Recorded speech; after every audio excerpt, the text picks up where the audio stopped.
Big TV భక్తి సమాచారం WhatsApp ఛానల్లో జాయిన్ అవ్వండి. అన్ని విశేషాలు ఎప్పటికప్పుడు తెలుసుకోండి. నమస్కారం గురుగారు. శ్రీమాత్రే నమః. శ్రీ గురుభ్యో నమః. గురుగారు, చాలా మంది కూడా మైలా అంటూ ఉంటారు. అంటే పుట్టినప్పుడు, రజస్వల అయినప్పుడు, చనిపోయినప్పుడు. ఇవి నిజంగానే మైలు అనుకోవాల్సిందేనా? ఎందుకంటే చాలా వరకు కూడా ఈ మూడే కాకుండా ఇంకా మైలు అనేది చాలా రకాలు ఉన్నాయి అంటుంటారు. అసలు ఎన్ని రకాలు ఉన్నాయి ఏంటి గురుగారు? దీంట్లో మైల అని మనం బయటికి చెప్తున్నాను అన్న, చాలా గొప్ప సైంటిఫిక్ రీజన్స్ ఉన్నాయి దీంట్లో. చాలా సైన్స్. నేను అదే చెప్తా, హిందుత్వంలో, హిందూ ధర్మంలో ఉన్నంత సైన్స్ ప్రపంచంలో మరెక్కడా లేదు. దాంట్లో ఏమాత్రం కూడా సందేహం లేదు. అలాంటిది మన మధ్య కరోనా బాగా ప్రూవ్ చేసింది. అవును, నమస్కారం పెట్టేటువంటి మన సంస్కృతిని తీసుకొచ్చింది. గౌరవించకుండా షేక్ హ్యాండ్లు ఇచ్చుకునేటువంటి పరిస్థితి నుంచి మళ్ళీ నమస్కారాలు చేసుకునే పరిస్థితి వరకు తీసుకొచ్చింది కరోనా. కరోనా కొన్ని విధాల నష్టాన్ని చేకూరిస్తే, కొన్ని విధాల మన సంస్కృతిని ఇనుముడింపజేసింది. తప్పనిసరిగా ఇంకాస్త ముందుకు తీసుకెళ్ళేది. నమస్కారమే కరెక్టు, అదే సంస్కారం. అంతేగాని షేక్ హ్యాండ్ ఇచ్చుకోవడం సంస్కారం కాదు అనేటువంటిది ఒక మంచి పద్ధతి మరలా తెలియజేసింది. ప్రపంచం మొత్తానికి భారతీయతను మరలా గుర్తు చేసిందని చెప్పచ్చు. అవును. అలాంటి సైంటిఫిక్ రీజన్స్లో మీరు అడిగినటువంటి మృతా శౌచ్యం, చనిపోయినప్పుడు వచ్చినటువంటి అశౌచ్యం అంటారు దాన్ని. జాతా శౌచ్యం అంటే పుట్టినప్పుడు వచ్చినటువంటి పురుడు. అలాగే రజస్వల సమయంలో ఉండేటువంటి అశౌచ్యం. ఈ మూడిట్లో ఉండేటువంటి అశౌచాలకు ఉండేటువంటి అర్థం ఏమిటి అంటే నాన్న, ముఖ్యంగా ఒక వ్యక్తి చనిపోయారు. చనిపోయిన తర్వాత ఈ 12 రోజులు కూడా ఈ వ్యక్తి ఎక్కడ ఉంటాడు? ఎంతసేపటికి శ్మశానము, ఇల్లు మాత్రమే ఉంటాడు. శ్మశానంలో మన ఇంట్లో చనిపోయినటువంటి ఒక్కళ్ళ శవమే కాదు, అనేక రకాలైనటువంటి వ్యక్తుల శవాలు తగలబడుతూ ఉంటాయి. అనేక రకాల రోగాలతో చనిపోయినటువంటి వ్యక్తులు ఉండొచ్చు. రకరకాల వ్యక్తులు ఉంటూ ఉంటారు. అవునా? అక్కడ కులమత భేద విచక్షణ లేదు. అందుకనే ప్రపంచంలో ఎవరికైనా గవర్నమెంట్ 6 అడుగుల స్థలం ఒకటి రిజిస్ట్రేషన్ చేస్తారు పుట్టగానే. ఏంటి అంటే శ్మశానంలోనే, అది ముఖ్యంగా. అవునా? ప్రతి ఒక్కరికి రిజిస్ట్రేషన్ అక్కడ తప్పనిసరిగా, టెంపరీ రిజిస్ట్రేషన్ ఆ వ్యక్తి వచ్చినంత వరకు. ఆ తర్వాత మళ్ళీ ఇంకొకటి తీసేసుకుంటాడు. అది ఇక్కడ చనిపోయినప్పుడు ఈ వ్యక్తి మొత్తం శ్మశానం చుట్టూనే తిరుగుతూ ఉంటాడు. తిరుగుతున్న సమయంలో వీళ్ళకి కొన్ని రకాలైనటువంటి ఈ సూక్ష్మ క్రిములు కావచ్చు, ఈ రోగాల వల్ల చనిపోయినటువంటి వాళ్ళ చితాభస్మం ద్వారా వచ్చేటువంటివి గాలికి ఎగురుతూ ఉంటుంది నాన్న. అవును, ఎగిరి పడుతూ ఉంటుంది. అవునా? వీడిని ముట్టుకుంటే వాటి ద్వారా వచ్చేటువంటి అనారోగ్య సమస్యలు ఎవరికన్నా వస్తాయి అని చెప్పి వాళ్ళని ముట్టుకోవద్దని చెప్తాం ముఖ్యంగా. అర్థమైందా? ఇప్పుడు శ్మశానానికి వెళ్తుంటాడు కదా, 12 రోజులు శ్మశానానికి వెళ్ళవలసిందే, శ్మశానంలో కార్యక్రమం చేయవలసిందే, దహనం దగ్గర నుంచి మొదలు పెట్టుకుంటే. మరి 12 రోజులు శ్మశానంలో తిరుగుతున్నప్పుడు అక్కడ ఉండేటువంటి కొన్ని రకాల రోగాలకు సంబంధించినటువంటి క్రిములు ఉంటాయి కదా. ఆ క్రిములు ఇతనికి చుట్టుముట్టుతూ ఉంటాయి. అవునా? ఇతను అందుకనే 36 స్నానాలు చేయమని చెబుతాం మనం. 36 స్నానాలు 12 రోజులు, రోజుకి 3 స్నానాలు. 12 × 3 12 3 36 స్నానాలు ఎందుకు చేయమని చెబుతారు అంటే, అక్కడ ఉన్నటువంటి ఏదైనా వాటి లేదు అంటారు నా క్రిముల్ని, సంథింగ్ ఇంగ్లీష్లో ఏదో చెబుతూ ఉంటారు, అలాంటివి ఏదైనా ఇతని ఒంటి మీద ఉంటాయేమో అనేటువంటి ఆలోచనతో 36 రకాల మృత్తికా స్నానం, తులసి కోటలో మట్టి, చెరువులో మట్టి, లేదంటే నదీ తీరంలో ఉండేటువంటి మట్టి, ఆ మట్టిని తీసుకొని రుద్దుకొని స్నానం చేయమని చెబుతుంటారు. ఇప్పుడు మనకి పెడుతుంటారు కదా ముల్తానా మట్టి, పెట్టుకొని మొత్తం టబ్లో పడుకుంటుంటారు కదా కొంతమంది. ఇలాంటివి మరి ఎన్నో వేల సంవత్సరాల క్రితమే మన వాళ్ళు కనుక్కున్నారని చెప్తాను నేను. మట్టితో స్నానం చేయడం అనేది మృత్తికా స్నానం అంటారు దాన్ని. ఈ మృత్తికా స్నానం ద్వారా వాడికి ఉండేటువంటివి ఆ సూక్ష్మ క్రిములు కూడా పోతూ ఉంటాయి. వాళ్ళని ముట్టుకుంటే ఆ శ్మశానం ద్వారా వచ్చినటువంటి నెగిటివ్ ఏదైనా మనకు కూడా వస్తుందనే ఉద్దేశంతో వాళ్ళని ముట్టుకోవద్దని చెప్పి మృతా శౌచానికి అర్థం నాన్న. జాతా శౌచ్యం దీనికి రివర్స్. ఇక్కడ చూడండి, మృతా శౌచ్యం వాడు శ్మశానానికి వెళ్ళొస్తాడు కాబట్టి వాడికి ఉండేటువంటి ఏదైనా ప్రాబ్లమ్స్ మనకు వస్తాయని చెప్పి మనం ముట్టుకోవద్దని చెప్తాం, దాన్ని మైలా అని చెప్తూ ఉంటాం. అలాగే జాతా శౌచ్యం వచ్చేసరికి పిల్లవాడు పుడతాడు. పుట్టిన తర్వాత పసికందువుకి చాలా సెన్సిటివ్గా ఉంటారు. అలాగే బాలింత కూడా మరలా సెన్సిటివ్గా ఉంటుంది. కొన్ని లక్షల పౌండ్లు ఉండేటువంటి ఒక నొప్పిని భరించి శరీరం ఒక బిడ్డకి జన్మనిస్తుంది తల్లి. ఆ టైంలో ప్రతి నరము, ప్రతి నాడి, శరీరంలో ఉండేటువంటి ప్రతి అణువణువు సెన్సిటివ్గా తయారైపోతుంది. చూడండి, మీరు బాలింతని చూస్తే అంటే శుతిమెత్తగా కనపడుతుంటారు, వాళ్ళ ముఖం కూడా అవునా? ముట్టుకుంటే కొంచెం గట్టిగా ముట్టుకుంటే ఎక్కడ కందిపోతారేమో కందిపోతారేమో అన్నంత అన్నట్టు. సెన్సిటివ్గా తయారవుతుంటారు ఆ సమయంలో వాళ్ళు. అంటే ప్రతి ఒక్క అణువణువు వాళ్ళలో సెన్సిటివ్గా తయారవుతుంది. అలాగే చిన్నపిల్లలు అప్పుడే శిశువు, అవునా, వాళ్ళకి రిసీవింగ్ పవర్ చాలా తక్కువ ఉంటుంది, దాన్ని తట్టుకునేటువంటి శక్తి తక్కువ ఉంటుంది. ఇప్పుడు మనం బయటికి వెళ్ళి వస్తాం, బయటికి వెళ్ళి వచ్చి పోయి నానా అంటే బయట నుంచి తీసుకొచ్చిన దరిద్రం మొత్తం వాడి మీద మనం అప్లై చేస్తున్నాం కదా, వస్తుంది కదా. ఎక్కడ వస్తుంది? మన కాలుతో వస్తుంది, మన శరీరంతో వస్తుంది, దుమ్ము ధూళి అన్నీ ఉంటాయి, అవునా? ఇవన్నీ కూడా వాడికి అప్లై చేస్తున్నామా? అక్కడి నుంచి తల్లికి కూడా వెళ్తుందా? తల్లి కంటుకున్నా బిడ్డ కంటుకున్నా ఇద్దరిలో ఎవరు కంటుకున్నా ప్రమాదమే. బిడ్డ కనుకుంటే డైరెక్ట్ వెళ్ళిపోతుంది, తల్లి కంటుకుంటే తల్లి ఇచ్చేటువంటి పాల ద్వారా శిశువుకి వస్తుంది. కాబట్టి 11 రోజుల పాటు ఆ శిశువుని తల్లిని ఎవరు ముట్టుకోవద్దు.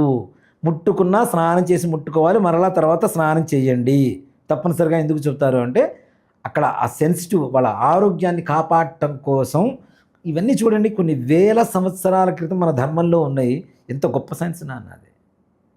ఈ సైన్స్ ఇవాళ రోజున చెబుతుందా? లేదండి. అవునా? ఇలాంటి సైన్సు 10 రోజులు స్నానం చేయకుండా అత్తర్లో ఉనిగిపోయి బయటకు వచ్చే వెర్రి మతాలకి ఏం తెలుస్తుంది? అవునా? వాళ్ళకి తెలియదు కదా ఇవన్నీ. వాళ్ళకి ఏంటి, ఎంతసేపు 10 రోజులు స్నానం చేయకపోయినా చాలు, రోజు అత్తర కొట్టుకొని బయటికి వెళ్ళిపోవచ్చు. వాడి స్నానం అక్కర్లా, పాడక్కర్లా.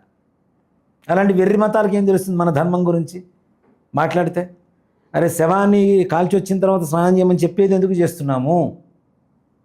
శివాలయానికి వెళ్ళమని ఎందుకు చెబుతున్నాము? శివాలయంలో కొన్ని యాంటీబయోటిక్ ఎనర్జీ పాస్ అవుతూ ఉంటుంది శివాలయంలో, ఆ విగ్రహాల దగ్గర నుంచి. ఆ పాజిటివ్ తీసుకొని మనం ఇంటికి వెళ్ళమని, మన ఒంటి మీద ఉండేటువంటి రోగాలు, ఆ సూక్ష్మక్రిములు, ఆ శ్మశానం ద్వారా వచ్చినటువంటి ఇవి ఏవైతే ఉన్నాయో అవన్నీ కూడా పోవడం కోసం చెప్పి శివాలయానికి వెళ్ళమని చెబుతూ ఉంటాం. ఇలాంటివి బయట జనాలకి తెలియదు, అర్థం కావని చెప్పొచ్చు కదా. పిల్లల్ని ముట్టుకోవద్దు. ఇప్పుడు చిన్నపిల్లలు ఉన్న చోట, ప్రతి చోట కూడా పూర్వకాలంలో ఇంటి బయట తొట్లు ఉంటాయి. నాన్న చక్కగా కాళ్ళు చేతులు కడుక్కొని ప్రశాంతంగా శుభ్రంగా వెళ్ళి లోపలికి వెళ్ళాలి. ఆ పిల్లవాడిని ముట్టుకోపోయినా తప్పనిసరిగా ఇవన్నీ కాళ్ళు కడుక్కొని చేతులు కడుక్కొని వెళ్ళాలి. బయట ఉండేటువంటి ఈ నెగిటివ్ ఎనర్జీని మొత్తం తీసుకొని వెళ్ళిపోతున్నాం, దుమ్ము ధూళి తీసుకొని వెళ్ళిపోతున్నాం. ఆ పిల్లవాడి మీదకి తీసుకెళ్తే వాడికి తట్టుకునే శక్తి ఉండాలి కదా. వాటి కోసం చెప్పి జాతా శౌచం అని చెప్పి 11 రోజుల పాటు ముట్టుకోవద్దని చెప్తారు. తల్లి పిల్లవాడిని 21 రోజు చెప్తాం. అవునండి. మొట్టమొదటి 11వ రోజు స్నానం చేయిస్తాం, మళ్ళీ 21 రోజు, మళ్ళీ 21వ రోజు తప్పనిసరిగా స్నానం చేయిస్తారు మరలా. అంటే ఈ స్నానం చేయకుండా ఉండేటువంటి సమయంలో ఇలాంటి క్రిములు అసలు దగ్గర చేరొద్దు. వాళ్ళ స్నానం కూడా చేసే పరిస్థితి లేదు ఆరోగ్యరీత్యా. స్నానం చేస్తే వాతం వస్తుంది బాలింతకి, పిల్లవాడు తట్టుకునేటువంటి పరిస్థితి కాదు కదా. ఇలాంటి సమయంలో మన ద్వారా వెళ్ళేటువంటి సూక్ష్మక్రిములు వాళ్ళ వంటి మీద పట్టడం ద్వారా వాళ్ళకి అనారోగ్య స్థితి పెరుగుతుంది. ఆరోగ్యవంతంగా ఉండడం కోసం అని చెప్పి జాతా శౌచ్యం 21 రోజు పాటు పెట్టారు. అసలు మన దాంట్లో ఎంత సైన్స్ ఉంటుందో నాన్న. ఇలా లోపలికి వెళ్ళొద్దని చెప్తున్నామా? 6వ నెల 6వ రోజున అన్నప్రాసన చేయమని చెబుతాం మనం. అవును గురు. అన్నప్రాసన అయిన తర్వాతనే పుట్టెంట్రుకలు తీయమని చెబుతాం. అన్నం తినడం మొదలుపెట్టిన తర్వాత 6 నెలల 6వ రోజున వాడి జీర్ణక్రియ సంపూర్ణంగా పనిచేయడం ప్రారంభిస్తుంది పిల్లవాడికి. మరి ఇప్పుడు ఏ సైన్స్ చెప్తుంది? కొన్ని వేల సంవత్సరాల క్రితం ఈ సిస్టమ్ పెట్టినప్పుడు ఏ సైన్స్ చెప్పింది? జీర్ణక్రియ ఇన్ని రోజులకి స్టార్ట్ అవుతుంది వీడికి సంపూర్ణంగా అని ఎలా కనుక్కున్నారు మన వాళ్ళు? ఆ రోజున అన్నప్రాసన చేస్తామా? అక్కడి నుంచి వాడికి ఈ మాడు ఏదైతే పైన శరీరం ఉంటుందో థిక్నెస్ పెరుగుతుంది. అవును గురుగారు. చాకు పెడితే తట్టుకోలేనటువంటి శక్తి. కాబట్టి అన్నప్రాసన అయిన తర్వాత పుట్టెంట్రుకలు తీయండి రా అని చెప్తారు మన వాళ్ళు. స్కిన్ థిక్నెస్ పెరిగితే అప్పుడు పుట్టెంట్రుకలు తీయడం. ఎంత గొప్ప సైన్స్ చూడండి మరి మన దాంట్లో. అలాగే రజస్వల సమయంలో ఆడపిల్లల మనస్సు ఆలోచన పరిపర విధాలుగా ఉంటుంది. స్థిరమైనటువంటి ఆలోచనతో ఉండదు. అంటే కొత్త పుంతలు, ఒక వయసులో వచ్చేటువంటి ఒక మార్పు మనస్సు. ఆ సమయంలో కూడా ఎవరు ముట్టుకోవద్దు అని ఎందుకు చెప్తారు అంటే, నిజంగా నేను సుస్పష్టంగా చెప్తున్నాను అన్న, దీంట్లో ఏమాత్రం కూడా అనుమానం లేదు. ఆడపిల్లలకు ఒక వయసు వచ్చిన తర్వాత తండ్రి స్పర్శ కూడా తగలకూడదని చెప్తాను నేను. అది వాస్తవం గురుగారు. అవును. దేనికంటే శాస్త్రం కూడా ఏం చెప్తుందంటే, స్త్రీణాద్విగుణమాహారో బుద్ధిశ్చాపి చతుర్గుణం సాహసం షడ్గుణం చేవ కామోష్టగుణం ఉచ్యతే అని చెప్పి శాస్త్రం ఉంది. బుద్ధి 4 పాళ్ళు ఎక్కువ ఉంటుంది. ఆహారం మగవాడి కంటే 2 పాళ్ళు ఎక్కువ తింటారట ఆడవాళ్ళు. బుద్ధి మగవాళ్ళ కంటే 4 పాళ్ళు ఎక్కువ ఉంటుందిట. సాహసం మగవాళ్ళ కంటే 6 పాళ్ళు ఎక్కువగా ఉంటుందిట. 6 పాళ్ళు ఎక్కువగా ఉంటుంది. అలాగే ఆడవాళ్ళకి అంటే ఇది నేను ఏదో నోటుకొచ్చిన మాట కాదు నాన్న, దీనికి సుస్పష్టమైనటువంటి ఒక శ్లోకం కూడా ఉంది తప్పనిసరిగా. ఇప్పుడు నేను చెప్పిన శ్లోకం అదే. దీంట్లో 4వ లక్షణం చెప్పలేదు, నేను చెప్తాను, దాన్ని కూడా చెప్తాను. అలాగే ఆడవారికి మగవాళ్ళ స్పర్శ కొన్ని సమయాల్లో తగలకూడదు అనేటువంటిది శాస్త్రం చెప్తాం. ఎలాంటి సమయంలో అంటే రజస్వర సమయంలో ముఖ్యంగా. అది తండ్రి, అన్న, లేదంటే బావ, ఏ రకమైనటువంటి వాళ్ళు ఎవ్వరు కూడాను మగవాళ్ళు ముట్టుకోకూడదు. ముట్టుకుంటే ఆ సమయంలో వాళ్ళ ఆలోచనలో ఉండేటువంటివి ఆలోచన విధానం స్థిరపడిపోతుంది, మార్పు కలుగుతుంది, చెడుకు దారి తీస్తుంది. ఇలాంటి అంటే ఆ సమయంలో ఆడవాళ్ళు ఎలా ఉంటారు అనేది ఎన్ని వేల సంవత్సరాల క్రితం ఆలోచించి మన వాళ్ళ సిస్టమ్ పెట్టారు చూడండి. మన ధర్మం ఎంత గొప్పది అనేది ఈ మాటల్లో చాలు. కామోష్ట గుణముచ్చేదే అంటారు. కామం మగవాళ్ళ కంటే 8 పాళ్ళు ఎక్కువగా ఉంటుంది. నేను అంటే ఈ విషయంలో చెప్పాలి అంటే ఆడవాళ్ళు గొప్పవాళ్ళు అని చెప్పడానికి గల కారణం ఇది ఒక్కటి చాలు నాన్న.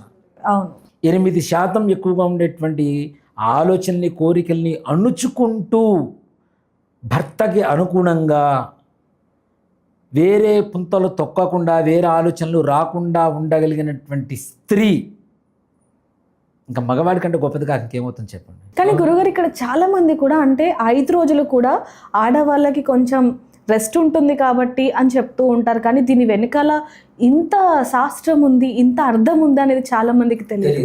అంతేకాకుండా ఆడవాళ్ళు ప్రతి నెలా ఉండేటువంటి ఋతుక్రమంలో కూడాను ఓ మాట చెప్పానంటే ఒక శక్తి, దుష్టశక్తి, శివుడి సృష్టిలో దుష్టశక్తి వచ్చింది. అది రక్తస్రావ రూపంలో ఉంటుంది. నాకు ఎక్కడ దారి కావాలి, నాకు ఎక్కడ చోట దారి కావాలి అని అడిగిందిట. ఎక్కడ అంటే ఆడవాళ్ళ రూపంలో నెలకి 4 సార్లు నువ్వు స్రవిస్తూ ఉంటావు. ఆ సమయంలో వాళ్ళకి రెస్ట్ కలుగుతుంది. నీ వల్ల కలిగేటువంటి ఏదైతే ఇబ్బందులు ఉంటాయో అవి రెస్ట్ రూపంలో వాళ్ళు తీసుకోవడానికి అవకాశం కలుగుతుందని చెప్పి కూడా శాస్త్రం చెప్తుంది. అంటే మనకి దైవికంగా తీసుకుంటే, ఆధ్యాత్మిక పరంగా తీసుకుంటే. అదే సమయంలో వీళ్ళు మానసికంగా కూడా చికాకుగా ఉంటుంది. అనేక రకాలైనటువంటి సమస్యలు ఉంటాయి, చికాకులు ఉంటాయి.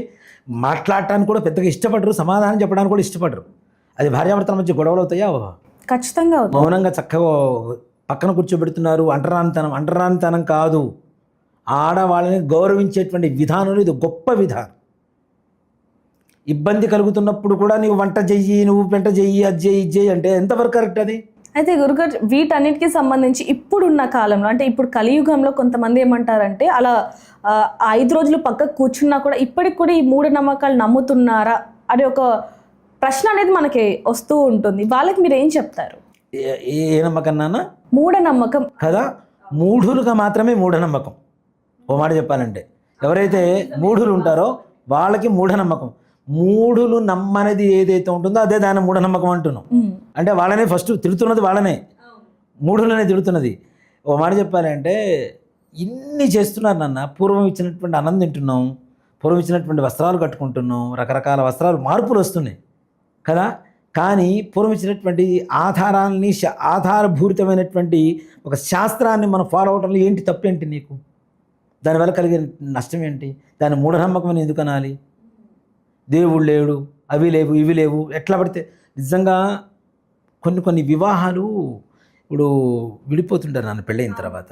వాటిల్లో నేను నా రీసెర్చ్లో వాళ్ళ జాతకాలు అనేది ఒక సమస్య అయితే, పెళ్ళిళ్ళకు కూడా ఆడవాళ్ళు ఋతుక్రమ సమస్యతో ఉన్నప్పుడు సమయంలో కూడా వచ్చి అక్షతలు వేస్తుంటారు చూసారా, ఆ దంపతులు తప్పనిసరిగా విడిపోతారు.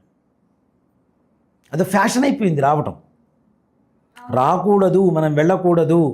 శుభకార్యాలకి వెళ్ళనివ్వంది కూడా ఇందుకే. దీని వెనకాల కూడా శాస్త్రం ఉందనే చాలా మందికి తెలియదని చెప్పొచ్చు. ఇప్పుడు వస్తారు నాన్న, అక్షతలు వేస్తారు, నవ్వుతుంటారు. లోపల మనసులో అయితే బాధ అయితే ఒక చికాకు అయితే ఉంటుంది కదా.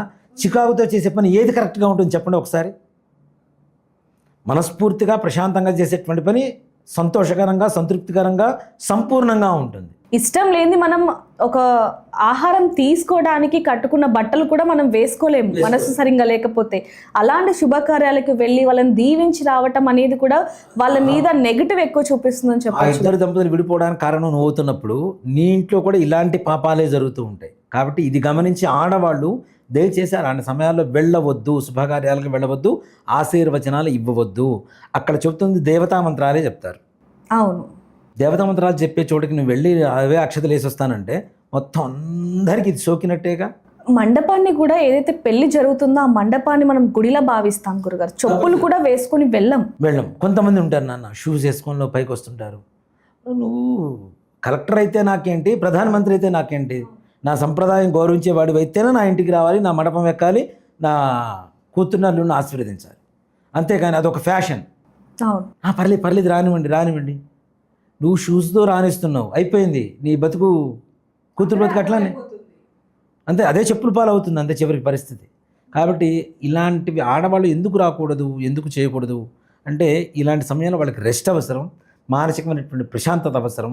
ఈ చికాకులు అలాంటివి ఉంటాయి కాబట్టి వాళ్ళని ఎక్కువ కదిలించొద్దు కూడా. అసలు ఆ సమయంలో వాళ్ళని గట్టిగా మాట్లాడినా ఏదైనా ఇదినా కూడా వాళ్ళ రియాక్షన్ వేరే ఉంటుంది చూడు. అవును గురుగారు, తప్పనిసరిగా. అంటే గురుగారు మనం ఒకటి గమనించవచ్చండి, ప్రతి ఇంట్లో కూడా అంటే భార్యకి ఇష్టం లేని ఒక పని చేసినా, లేకపోతే భార్య సంతోషంగా లేకపోయినా, నవ్వు ముఖంతో లేకపోయినా కూడా భర్త చేసే ఏవైతే కార్యక్రమాలు ఉంటాయో అవి శుభాన్ని కలిగించేవా అయ్యి ఉండొచ్చు, లేకపోతే ఏదైనా సరే అది జరగదు. మామూలుగా చూసుకుంటే అది మనం చాలా మంది కూడా చెప్తూ ఉంటారు. అది వాస్తవం అనేది ఇప్పుడు మనకు అర్థమవుతుందని చెప్పొచ్చు. సార్ ఈ విషయంలో క్లారిటీ వస్తుంది కదా. ఇప్పుడు భార్య ఇంట్లో ఏదైనా పండగ చేయాలంటే చేస్తారు, గ్యారెంటీ. నిజంగా ఆడవాళ్ళకి పండుగలు చేసుకోవడం, నలుగురిని పిలుచుకోవడం, భోజనాలు పెట్టుకోవడం, చక్కగా ఇదంతా చాలా సంతోషకరంగా చేసుకుంటారు. ఇలాంటి సమయాల్లో చెయ్యి అంటే ఎట్లా చేస్తారు? అది కరెక్ట్ కాదు కదా. వాళ్ళు మనస్ఫూర్తిగా చేయలేనటువంటి పరిస్థితి, శారీరకంగా వాళ్ళకి సహకరించిన పరిస్థితి, అనేక రకాలైనటువంటి వాళ్ళకి బాధలు ఉంటాయి. ఈ బాధలను అనుభవిస్తూ నవ్వుతూ చేయాలంటే ఎట్లా చేస్తారు? గురుగారు, ఈ ప్రశ్న ఇప్పుడు అడగచ్చో లేదో తెలియదు కానీ గురుగారు కొంచెం అడుగుతున్నాను. చాలామంది కూడా అంటే 5 రోజులు ఉన్నప్పుడు ఆడవాళ్ళు పెళ్ళైన తర్వాత ముఖ్యంగా భర్తలు శారీరకంగా కలవాలని చెప్పి కొంచెం ఒత్తిడి చేస్తూ ఉంటారు. ఆ ఆడవాళ్ళు పడే బాధ వాళ్ళకి తప్ప ఎవ్వరికి తెలియదు అని చెప్పొచ్చు. అప్పుడు ఈ భర్తలకి అసలు ఎలాంటి శాపం వచ్చే ఇది ఉంటుందంటారు? దోషాలు కానీ అవి ఏమన్నా వస్తాయంటారా? వంద్యా దోషాలు అంటారు నాన్న వీటిని. ఈ సమయంలో జరిగేటువంటి ఈ పరిస్థితి వంద్యా దోషాలు అంటారు. ఈ వంద్యా దోషాలు ఏమవుతాయంటే వీళ్ళ కూతురు పుడతారు కదా, వాళ్ళకి గైనిక్ ప్రాబ్లమ్స్గా మారడానికి అవకాశం ఇక్కడ కలుగజేస్తుంది. రిఫ్లెక్ట్ నీ భార్యని ఆ సమయంలో ఇబ్బంది పెడుతున్న పరిస్థితుల్లో వాడికి సంబంధించినటువంటి హెల్త్ ప్రాబ్లమ్స్ నీ కూతురికి వస్తుంది రేపటి రోజున.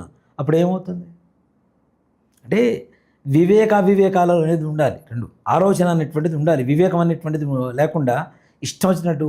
స్త్రీ అంటే గొడ్డు కాదు, స్త్రీ మూర్తి, స్త్రీ దేవత అంటాం, అవునా? ఆడవాళ్ళని అమ్మవారితో పోలుస్తాం. అలాంటి అమ్మవారిని ఎలా చూసుకోవాలన్న?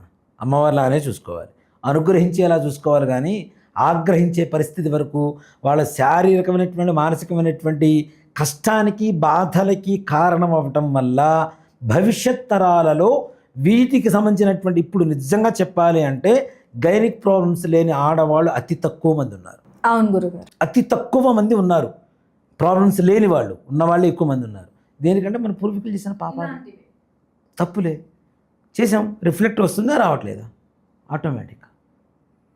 అసలు అంటే చెప్తున్నాను అన్న, ప్రతి ఒక్కదానికి ఒక సమయం అనేది ఉంటుంది. అవును గురుగారు. ఆ సమయం లేకుండా ఇష్టం వచ్చినట్టుగా గొడ్డుగా ప్రవర్తిస్తే గొడ్డుకి మనిషికి తేడా ఏంటి? ఇంకా దానికి వివేకం లేదు. నీకు వివేకం లేకపోతే నీకు బయట రోడ్డు మీద ఉండేటువంటి కుక్కలకి, పందులకి నీకు తేడా ఏంటి? ఒకటేనా? అవును, ఇక్కడ వాళ్ళు ప్రవర్తించే ఆ ప్రవర్తన కూడా మనకు అర్థమవుతూ క్రూరంగా ఉంటుంది. అవును, అది చెప్తున్నా కదా నాన్న, ఇట్లాంటివన్నీ మగవాళ్ళు చేస్తున్నటువంటి తప్పులు. అంటే నేను సాటి మగవాడినే. ఇలాంటి మగవాళ్ళు చేసేటువంటి తప్పుల వల్ల భవిష్యత్ తరాలలో మన భవిష్యత్తుకు సంబంధించినటువంటి పిల్లలు ఇబ్బంది పడతారు. కాబట్టి అవి జాగ్రత్త పడటం అనేది చాలా మంచిది. అసలు సైన్సు అట్లాంటిది ఏం లేదు, అది చెప్పారు ఇది చెప్పారు, అట్లాంటి టైంలో ఇట్లా ఉండకూడదని ఇట్లా ఉండకూడదని చెప్పలేదు అని చెప్పి చెబుతూ ఉంటారు. కానీ దానివల్ల ఏ రకమైనటువంటి ఇది కాదు. తప్పనిసరిగా ప్రతి ఒక్కదానికి ఒక సమయ పాలన అనేటువంటిది ఒకటి ఉంటుంది. ఆ సమయాభావ స్థితిని బట్టి మాత్రమే నడుచుకోవాలి. కానీ మన ఇష్టం వచ్చినట్టు గొడ్డులాగా ప్రవర్తిస్తామంటే గుడ్డుకి నీకు తేడా లేదని చెప్తాను. ఇక్కడ ఇంకోటి మనం చూసుకోవచ్చు గురుగారు, అంటే పెళ్ళైన ఆడవాళ్ళకి పీరియడ్స్ వచ్చినప్పుడు ఆ భర్త ఒక మాట అంటూ ఉంటాడు, అంటే నీకు ఒక్కదానికే వచ్చిందా, మా అమ్మ కూడా ఇది వచ్చింది, పని చేసుకో, లేకపోతే పనికి వెళ్ళు, ఆఫీస్కి వెళ్ళు, నాకు ఇది చెయ్యు అది చెయ్యు అంటూ కూడా వాళ్ళ మీద ఒత్తిడి చేస్తూ ఉంటారు. వాళ్ళు ఎవరికి చెప్పుకోవాలో అర్థం కాక ఆ నొప్పిని భరిస్తూ ఏడుస్తూ ఆ పనులు చేస్తున్న సందర్భాలు కూడా ప్రతి ఒక్కరి ఇంట్లో ఉంటూ ఉంటాయి. దాని గురించి ఏం చెప్తారండి? ఒక మాట చెప్పాలంటే నాన్న, ఇలాంటి సమయంలో ఋతుక్రమ సమయంలో అసలు వాళ్ళు ఏ పని చేయకుండా ప్రశాంతంగా ఇంట్లో ఉండగలగాలి. అవును, అది ఉద్యోగం కావచ్చు, ఇంట్లో పని కావచ్చు, ఏవైనా సరే ఆ చికాకు, ఆ నెగిటివ్ ఎనర్జీ ఒంటి మీద ఉన్నప్పుడు చేస్తున్నప్పుడు ఏది ముట్టుకుంటే వాడికి ఆ నెగిటివ్ వెళ్తుందా లేదా?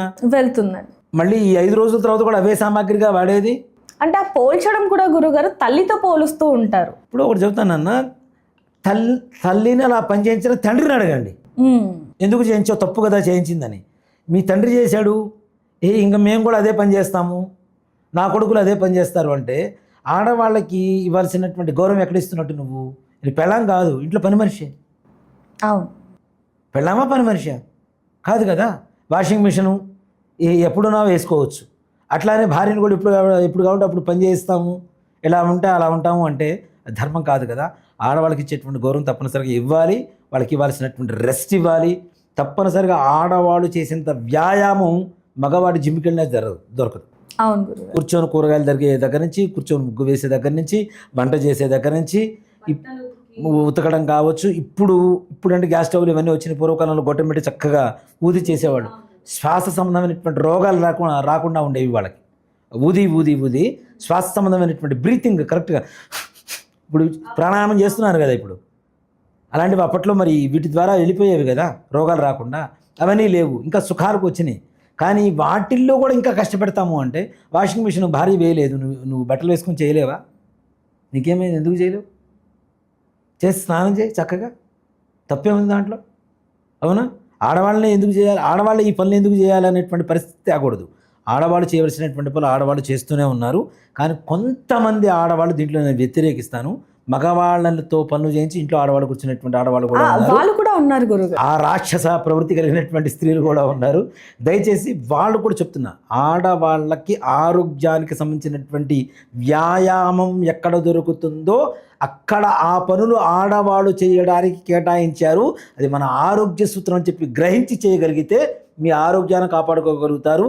హాస్పిటల్కి వెళ్ళాల్సిన అవసరం లేకుండా ఇంట్లో చక్కగా ఆరోగ్యవంతంగా, ఇల్లు కూడా ఆనందంగా ఉంటుంది, ఇంట్లో అందరూ ఆనందంగా ఉంటారు. అందుకనే కదా నాన్న ఇంటిని చూసి ఇల్లాన్ని చూడమని చెప్పారా? ఇంటిని చూసి పురుషుని చూడమని చెప్పలేదుగా, అవునా? అంటే అక్కడ పురుషుడికి ప్రాధాన్యత లేదు, ఎవరికి ఉంది అంటే స్త్రీకే ఉంది. అవును, నేను అదే చెప్తానన్న, స్త్రీమూర్తి ఇక దాంట్లో ప్రపంచంలో అంతమించిన గొప్ప ఒక వ్యక్తి కావచ్చు, ఒక వస్తువు కావచ్చు. అంటే వస్తువుతో కూడా పోల్చకూడదు ఆడవాళ్ళని చెప్తున్నాను నేను. అంత గొప్ప స్థాయి, స్థానము, విశేషత ఇంకెవరికి లేదు కాక లేదు. ఆడవాళ్ళు తలుచుకుంటే మగవాళ్ళు దేనికి పనికిరాడని చెప్తాను నేను. మీరు చాలా సందర్భాల్లో అనేక విషయాల్లో ప్రతి ఒక్క వీడియోలో ఒక మాట చెప్తూ ఉంటారు, ఆడదాని ఏడుపు ఎన్ని జన్మలు ఎత్తినా పోదు అనేది. అనుమానమే లేదు. వాళ్ళ కంటి నీటికి కారణం అవుతున్నాము అంటే నీ వంశాన్ని సునామీ వచ్చి కడిగేసినట్టే, మొత్తం తీసుకెళ్ళిపోయినట్టే. దాంట్లో ఏమాత్రం కూడా సంశయం లేదు. సునామీ వస్తే ఇప్పుడు కంటిన్యూటీకి కారణమైనటువంటి వాడిని, ఇప్పుడు ఒక వ్యక్తి ఉంటాడు నాన్న, ఒక భార్యను కొట్టాడు, తిట్టాడు, వాడు కారణం అవుతున్నాడు. కానీ ఇక్కడ ఆ ఒక్కడు పోడు, వాడికి సంబంధించినటువంటి వంశం మొత్తం పోతుంది, మొత్తం నిర్వంశం అయిపోతుంది. నీకు జన్మనిచ్చిన తల్లిదండ్రులకి వంశం లేకుండా నిర్వంశంగా మిగులుస్తున్న నీ పాపం ఎంత పాపమో ఆలోచించు. అవును, నీ తల్లిదండ్రులు రుణం తీరాలంటే కొడుకు పుట్టాలి. కొడుకు పుడితేనే రేపటి రోజు నువ్వు పోయిన తర్వాత నీ పేరు, నీ తండ్రి పేరు, నీ తాత పేరు, ముగ్గురు పేర్లతో వాడు పితృతర్పణం చేస్తాడు. అక్కడ పితృ రుణం తీరిపోతుంది. అలాంటిది లేకుండా చివరికి పిల్లల పుట్టనటువంటి పరిస్థితి వరకు తీసుకొచ్చుకుంటే ఇంకేముంటుంది? నీ పితృ రుణం ఎక్కడ తీరుతుంది? నీ రుణం అట్లానే ఉండిపోతుంది. పితృ రుణం, దైవ రుణం, ఋషి రుణం, ఈ 3 రుణాలు తీర్చుకోవాల్సింది తప్పనిసరిగా ప్రతి మనిషి కూడా. అనేక విషయాల గురించి చాలా చక్కగా వివరించారు. ధన్యవాదాలు గురుగారు. శ్రీమాత్రే నమః. శ్రీ గురుభ్యో నమః. For more videos like this, subscribe Big TV channel.